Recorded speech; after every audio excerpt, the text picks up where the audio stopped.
Hello, hello, hello, everyone, and welcome to the Building Generational Wealth webinar. We are so delighted to have all of you here with us today. I want to thank you all for taking time to attend today. My name is Brooks Benjamin, and I'm the marketing manager here at Liberty Bank and Trust. And I'm so excited to have this webinar in partnership with the Links Incorporated. Our goal for today's webinar is to provide you with valuable insights into building generational wealth and securing your financial future. We have an outstanding panel of speakers today, and they'll give you practical strategies on how you can, that you can use to build wealth for generations to come. Um, but first, I want to kind of get an idea and get to know you guys better, to see to kick things off and get us comfortable. So I have a short poll that I want to ask everyone. So what is your biggest obstacle you think in building generational wealth? Is it a lack of resources, a lack of education? You just don't know what to do or how to do it. Your debt, you have too much debt, or you too much, your credit isn't that good, or you have insufficient income. You don't make enough money, so I can't build generational wealth because I don't have money. So let us know by answering that poll. Now give people a few seconds to answer, and we'll go ahead and publish the results.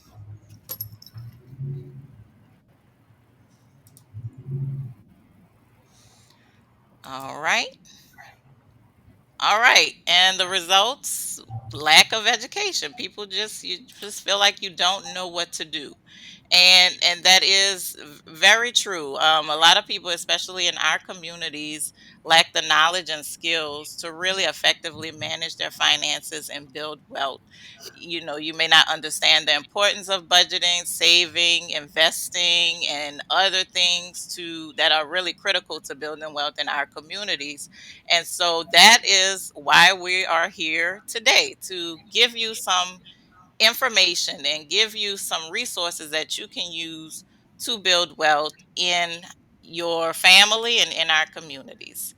Um, so, but before we really get started into the meat of the conversation, I want to introduce a special guest we have with us today, who is with the Links Incorporated. Her name is Judge Tracy Davalier. And I just want her to introduce herself and give us a little information about the Links organization. So, Judge Davalier. And good afternoon, everyone. Thank you so much, Brooks. I appreciate it. Good afternoon, and welcome to the webinar series, Building Generational Wealth. This is hosted by, of course, Liberty Bank and the New Orleans chapter of the Links Incorporated, and it's in partnership with our fellow sisters, the Crescent City chapter of the Links Incorporated, as well as the Pontchartrain chapter of the Links Incorporated. I am Tracy Flemings Davalier. I'm the chapter president for the New Orleans chapter, and I, along with my fellow sisters throughout this New Orleans cluster, are pleased that you all could join us today for this informative webinar. The New Orleans, Crescent City, and Pontchartrain chapters consist of 181 members collectively of the national organization, which is the Links Incorporated. Our national organization is an international organization, not for profit corporation that was established in 1946. For more than 75 years, the Links Incorporated has served as a premier women's volunteer service organization committed to enriching, sustaining, ensuring the cultural, educational, and economic enhancement of youth and families. And it's one of the nation's oldest and largest volunteer service organizations with more than 16,000 members across 299 chapters and 41 states, as well as the District of Columbia, the Commonwealth of Bahamas, and the United Kingdom. This financial literacy program is a part of the National Trends and Services facet of the Links Incorporated, which strives to eliminate disparities by reducing barriers to services through advocacy, education, and service. Our mission is to effectively empower the communities in which we work. To do this, the NTS facet designs community programs that increase awareness of issues that affect the quality of life of African Americans. Specifically, NTS serves as a catalyst for change, promoting individual and community empowerment, focuses on addressing the significant economic and social inequities that significantly affect our communities in our areas of education, income, health, employment, and other social indicators of well being. With that said, on behalf of our New Orleans cluster, which is the New Orleans chapter, the Crescent City chapter, and the Pontchartrain chapter, it is our hope that you find this webinar both informative and helpful as you build your generational wealth. Thank you very much for joining us today. Thank you very much, Judge Davalier, for that introduction. We really appreciate your time and we appreciate the partnership that we will continue to build with Liberty and the Links. So, without further ado, I will introduce our esteemed speakers for today. Um, we have Mr. Jonathan Wilson, who is the vice president of the mortgage division. Good And we afternoon. also have Miss Janine Walker, who is our mortgage support specialist, who will kind of just have a very informal but informational conversation with you guys today and just giving you this important information. So I'm gonna go ahead and turn it over to Jonathan. No, thank you, Brooks, and thank you, Judge Davalier. And I appreciate having the partnership with the Links Incorporated, particularly the three chapters in New Orleans, the New Orleans chapter, the Pontchartrain chapter, and the Crescent City chapter, because building wealth in our community is very important. And it's exciting to be able to have this conversation with Janine, who does a lot of stats and research for us and helps us tailor programs in not only the New Orleans community, but in communities around the country to be able to help individuals build generational wealth. What we're hoping to do in this conversation is to talk in terms of some of the high level stats that our community are facing and the gap that really exists, not only within comparing our community to other communities, but also comparing men versus women and talking about some of those hurdles, but also the opportunities that exist. Towards the end of the conversation, we want to spend some time talking about home ownership. And the reason why we want to talk about home ownership is because home ownership is the easiest way to begin generational wealth, and it's the gateway through which most families create wealth. Janine? Oh, good afternoon, everybody. My name is Janine Walker. I am, as Brooke said, the system support specialist, mortgage system support specialist here at Liberty Bank, and I'm very excited to be speaking with you all today, particularly both my mother and grandmother are links in the Prince George's County chapter, and I admire the work that the organization as a whole contributes to the community. So, So getting right into it, Janine, let's talk about building generational wealth. Can you give us some information on how we stand as a community around the country? So currently, there is a fairly large wealth gap between Black Americans and white Americans, with Black households holding roughly 13% of the wealth of white households. And this gap is even more staggering for single Black women who have a median income of $101 under the age of 35. And for white women within the same demographic, that is about $6,500. So clearly, there is a big gap in terms of um, what Black Americans have currently hold and have been able to hold. And as we know, Well, I mean, historically, what's also interesting is that it's actually gone down. These statistics were a little stronger, not much stronger, but a little stronger in the 80s and the 90s. wow. And well, that's actually pretty shocking. Um, Yeah. And we know historically there have been contributing factors to this wealth gap, with white households are about 3 times as likely to expect or receive inheritances, um, which is significantly larger than what we see for Black households. And also, as we know, there have been systemic inequities and policies that have historically denied Black Americans access to wealth. What do you say we elaborate more on that? With the poll question that we took early on, we talked about education. Do we believe financial literacy and other financial education is contributing to that gap within our community? That's definitely a contributing factor. Um, as especially when we're coming from a community that historically has not really had wealth, being able to manage in order to build up, that's education that also is not being passed down in addition to assets. Well, let's talk about financial literacy. Brooks, can you flip over to the next slide?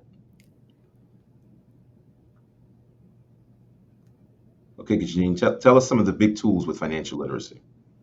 So, some of the big tools with financial literacy would be, well, especially budgeting. And there's different methods for budgeting.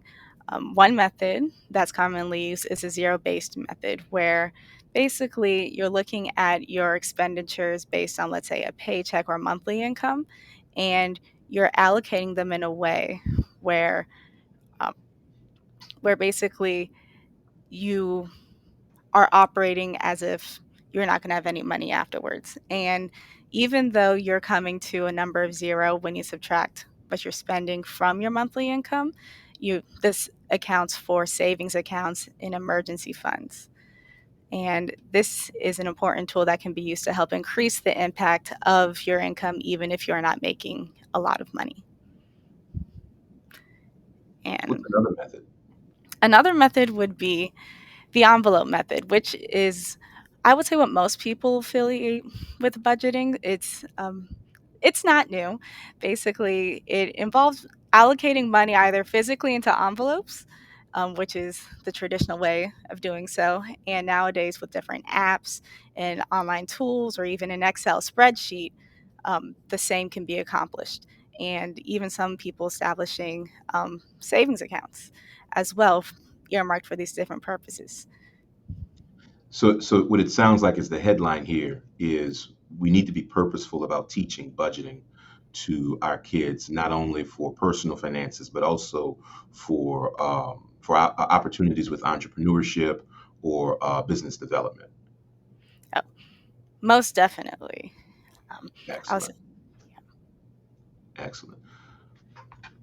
So can you tell us more about why budgeting is important and how it impacts credit and building credit?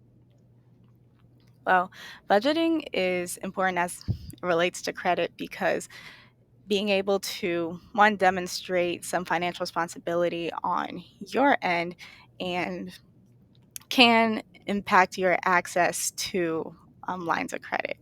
So, the most common ways that we see people building lines or getting access to lines of credit would be through opening up credit cards. And in that process, especially if you don't have a credit history, they are looking at things like income. So, and they ask like typical spend what you will typically spend in X amount of time. And being able to budget will, one, help you to be able to prepare to pay off credit cards. And it also, as I said before, increases the impact of your money. Having emergency funds in case, oh, something occurred here. Well, okay, I know I'm going to be able to pay off this line of credit from credit card or loan over here.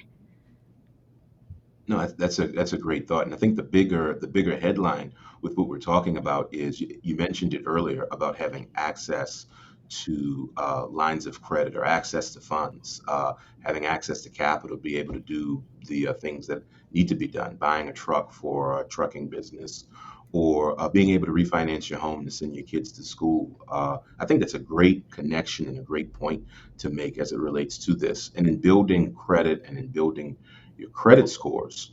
That's a way to ensure that the individuals who have capital are able to lend it to you and use your credit score as a score. Do you want to elaborate more on how building credit relates to credit scores and how the credit scores can open up access to additional capital? Well, um, yes. So basically, a credit score is just like a number grade that shows someone's ability to repay or make good on their line of credit. And um, ooh, So the score yeah, itself will show a lender your repayment history and how you handle the availability of credit and whether or not you're maxed out.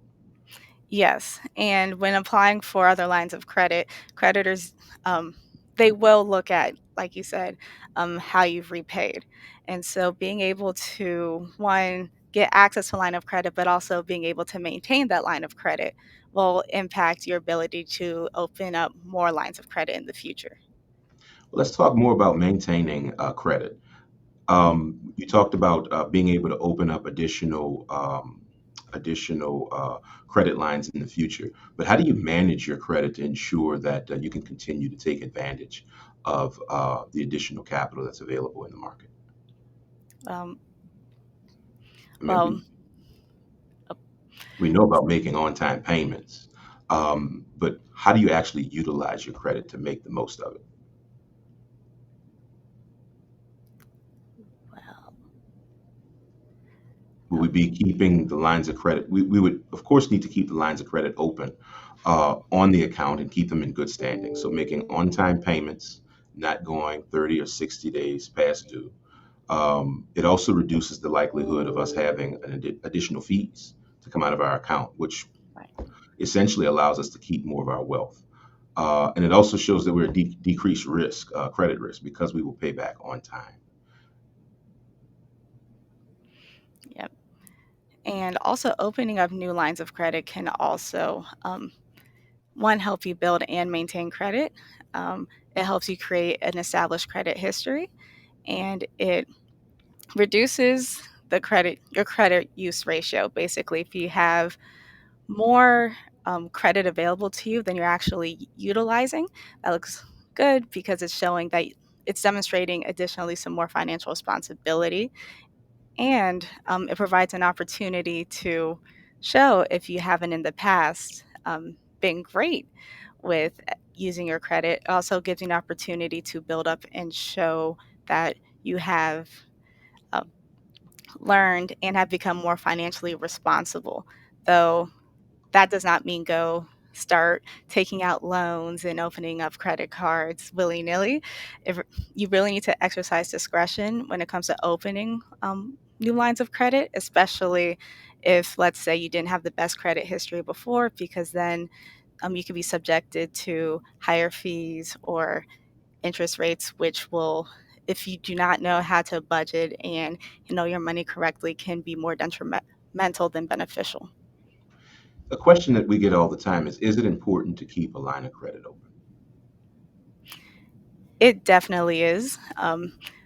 As I stated before, the credit utilization ratio is very important because when you're closing a line of credit, even if you were to completely pay off that line of credit and have no balance on it, canceling that line of credit is now increasing your utilization ratio because you're now taking away the amount of credit available to you. And doing so and having a higher utilization ratio can make you look more risky to creditors. Absolutely. So, Brooks, do we have time for a couple more polls? We sure do. I mean, I'd like to know how many people on the call currently own a home or are looking to make a purchase within the next 6 months.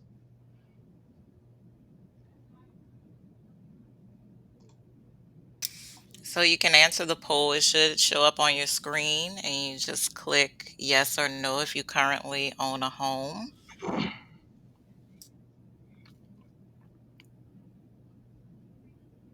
Because I think home ownership is the foundation, or not I think, but it is the foundation for passing generational wealth, and it's the I think the one uh, the one opportunity to really allow for individuals to have more options as it relates to what they do next in their life. Right. And we still have some answers coming in, so and then we will show the results. So 72% of people on the call today own a home. And Excellent. then let's see. And then do you plan to purchase a new home in the next 6 months? Even if you own a home, you might want to upgrade or downgrade depending on the stage of life you're in. So, do you plan to purchase a new home in the next 6 months? And it could be an upgrade, it could be a downgrade, it could be investment property, because those are all ways to help create new wealth, have a residual income coming in. Oh, wait.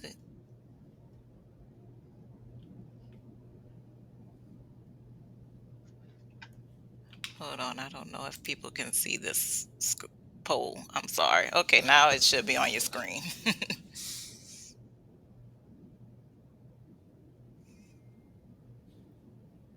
All right, and we will publish the results. All right, so 85% of people said no, they don't plan on purchasing a home. I would love to know why. Let us know in the comments. Why not? Yes, If please, because it's always a great time to buy. I agree, Brooks. I'd love to know why. And yeah, it's hopefully we always can, a great time to buy a house, and hopefully, no, go ahead, for Brooks. especially for generational wealth. I think that is the cornerstone of wealth building is home ownership. So, I'd love to know why you don't want to purchase a home. And if we get some of the reasons why, we'll be able to speak to that during the presentation. And But Jonathan, if you look in the chat, they're answering in the chat just for your information. okay, great, great. So while we get some of the feedback in the chat, Janine, can you kind of make the connection for us with building generational wealth through homeownership? Yes. So homeownership is a gateway to generational wealth because, um, one, you're now in possession of an asset that is going to appreciate. I believe um, you hear it, around that property is typically always going to increase in value. And being able to own a home, that means that you can pass it down to future generations who then have that same property that they could benefit from. Let's say they decide to start renting it out. Um, this gives them an opportunity to, one, they now have an asset in their name, which is very beneficial. And then also they have different ways to possibly live off of it. So just as some housekeeping, Janine, can you run us through very quickly, since most of our callers are homeowners, the mortgage buying process and the varying products available for mortgage, so we can get to answering some of the questions that the audience have posed about buying a home. Oh, yes. So first you want to establish a budget, know the range, the price range of the house that you would want to get pre-qualified for a loan. If you go on Liberty Bank's website, you could find pre-qualification form and also find a prospective property. Um, and with the price of that prospective property, you could also check on the Liberty Bank website to use an amortization calculator, which you figure out what your down payment is going to look like, and look at the total value of the house, and you get an idea of basically what your monthly mortgage payments would look like. And you submit an application, and hopefully you'll be able to secure a mortgage loan. And briefly, just run us through the types of mortgages. So we have conventional FHA, VA loans, jumbo loans, and construction and renovation loans. So, So what about okay. on the conventional loan, the high points? So basically, for conventional loans, there's lower overall borrowing costs, and this is typically what you'll see. This is typically what the typical type of loan that you'll see. It can be used for any property type, and typically you'll see a preferred credit score of 620 and above for this. Okay. And how about FHA and VA loans? So these are government issue loans. They have less rigid qualification standards and lower down payments. In some cases, there is no mortgage insurance or down payments required, particularly for VA loans. However, there is limited eligibility, especially when you're looking at VA loans, which are reserved for veterans or people currently serving. But just as a clarification, the FHA loans do have down payment requirements, just Yes, not they're yeah, typically lower. right. Okay, and high level and a jumbo loan. So jumbo loans are typically for more expensive properties. Um, you can see above we have, oh, sorry, I can't see the number too well. There, it's over $700,000 right now for the value of the property, and this 720. is like, thank you, No, no problem. yeah, and this is subject to change each year. There is a new floor established. And on construction renovation loans, that they're typically more or less, depending upon the type of construction or renovation, either interest only or conventional loan, that money will be issued to improve a home or to construct a home from the ground up. And they usually also have uh, equity injection requirements. Lastly, I know that there are a lot of assistance programs available. With the number of people on the call who are homeowners, the only thing I'll say is that the assistance programs do assist in creating opportunities for individuals who don't have the legacy being passed forward. I mean, as Janine mentioned earlier in the call, um, there's a big disparity between those in the African American community and other communities who receive some sort of legacy from relatives. So the assistance programs can help bridge that gap and make home ownership more affordable. But I wanted to take an opportunity to talk a little bit more about some of the feedback you all provided, just to go over some of the questions that you asked, which I think are good. So some of the feedback includes insurance and rising interest rates. And so in talking about those, the reason why I'm putting them together is that they're both rising. But at some point, there's an acknowledgement that the interest rate period that we were in over the last 5 years were really at historic lows. And putting interest rates into perspective, interest rates have been as high as 10, 12, 14%, especially in relationship to purchasing homes back in the 80s and the 90s. And so interest rates will continue to move, and there are options available to us for interest rates so that we can make the acquisition now, purchase homes now to help create additional wealth within our families and within our communities. And when the interest rate environment is a better environment, we can always refinance the interest rate to lower the interest being paid on the loan.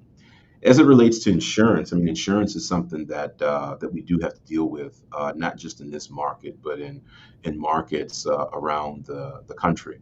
The insurance market here, of course, everyone knows is being impacted by our climate, especially our seasonal climate that exists. But what I'm realizing, traveling around and trying to make sure that we're impacting as many communities as possible, there are insurance issues that we wouldn't think about that other communities are also facing, including fire insurance along the West Coast are experiencing similar increases, and so it's something that I know state governments and the federal government are working on, and it's just something that has to be considered within the calculation. There's a few other comments pertaining to values and the properties being very expensive. And Janine, correct me if I'm wrong, but there's a trend. There are trends now showing that values are beginning to adjust, despite there being, generally speaking, around the country, historic lows in inventory because of the pain points of interest rates and of insurance rates, there is pricing compression so that we're not yet in the seller's market, but we're approaching, I mean, a buyer's market, but we are approaching a buyer's market, which will create additional opportunities to grab properties at rates that that would be advantageous because the value, the instant equity that would be built relative to where we are and where we could head really creates wonderful opportunities to buy properties at discounts. Um, and Brooks and Janine, help me if I'm missing some of the comments because I want to make sure we touch on everything everyone's put out here in relationship to life events, because I see some folks have shared life events. Having not only a primary residence but investment property um, can make available the opportunity to pull down equity from those properties to assist in paying for those life events, and it also creates more options. Depending upon what's being purchased or what's being accessed, it it puts you in a position to better negotiate when dealing with education or auto or debt consolidation, because it gives you more options than what would be available if you did not have those available to you. So at Liberty, we really look to improve the life outcomes of individuals in our community, and so we've created products in addition to using mortgage loans to help assist with that, including the Lightning Fast Loan and the Freedom Fast Loan, which are products that are not only small dollar but also made to help combat payday lending. But in utilizing the potential access to credit available to you through your home or through an investment piece of property. Investment property not only has residual income coming through, but the equity that's in those homes can be used to help navigate some of life's uh, um, complications. The um, the other standout I see is some questions around home equity lines of credit. Home equity lines of credit can be useful tools. The thing to think about with a home equity line of credit is while the interest rate on the home equity line of credit is higher, your blended rate, because for most of us who have mortgages and were able to participate in the historic lows over the last several years, I hesitate and speak for all of us in saying there's no way we're going to refinance at a 2% or a 3% rate. But using that home equity line allows you to tap into your line of credit, or it would allows you to tap into the equity on your home using a line of credit, and your blended rate could potentially still be less than trying to refinance your entire mortgage. Is there anything that I missed? No, you gave us a lot of information, and I think any more specific questions, we are always open. We have lawyers that are always available to speak with you and answer any specific questions that any of you have. But I just do want to make a point in saying that generational wealth is the long game. It's not a short game. So even if you invest and purchase a home today in this market, it's always going to be long run. You're always going to see growth. You're always going to see equity increase. If you have a savings account, you might get paid what 1%. If that of interest in your savings account. If you purchase a home, your equity is going to continue to build at least a 9 to 10% rate of return. So I mean, correct me if I'm wrong, Jonathan, but I just think, looking at purchasing property and investing in real estate is a long game. You're gonna take some wins and some losses with the adjustments in the market, but over the long run, you're gonna see, the return that you want. You'll see the return, and it's actually a very, very, very stable investment, a very tangible Right. investment. And I want to echo not only Brooks's sentiment, but also provide an opportunity to talk to some of us. We are very willing, very open, very able to talk about individual circumstances, because I see a lot of other good questions and good information coming along the chat, including around construction, home lending, and how to keep homes as you age, and in repair, which is actually some work that Janine is working diligently on, so that we can come up with some really affordable and fair products for individuals who are in the twilight of their lives, and deserve the opportunity to be able to rest in comfort. So having said that, we would love to be able to talk to folks individually on our website. We mortgages.libertybank.net. You can go out there and request additional information, or if you want to just see what you can afford, hit pre-qualify or apply now. And I believe for the first 10 individuals, we may have a special gift from this call. Is that correct, Brooks? Yes, that is. But if you hit get pre-qualified and under who referred you, you can type in linked with Liberty and then complete all of the information. And an alert will go to Jonathan or our other friendly mortgage lender standing by. And the first 5 people that register, that click the get pre-qualified, and that say that they came from the Linked with Liberty webinar will get a free generational wealth candle provided by Wix Nola. So we have a custom candle that Wix Nola created for us called Generational Wealth.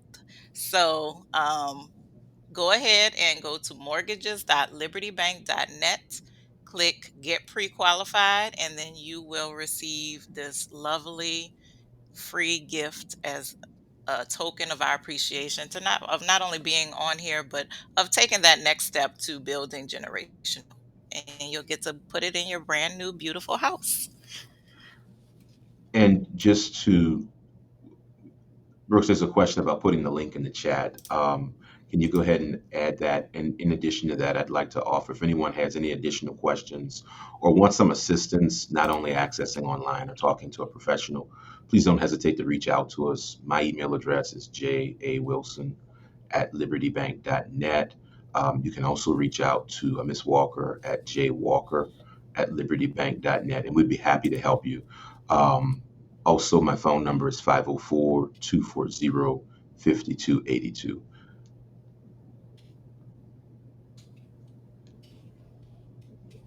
Brooks, anything else you want us to touch on? I think we've covered it. I'm just typing in Janine's email address in the chat, but I think this was a great conversation. Um, I thank everyone for joining us. I thank all of our guests for joining us, and thank you so much to the Links for partnering with us on this important Yep. conversation. And again, go get your generational wealth candle. You can only get it. It's not even for sale. You can only get it if you sign right now and schedule a get pre-qualified. So with that, I will close and again thank everybody for joining us. So have a great day. Thanks, everyone.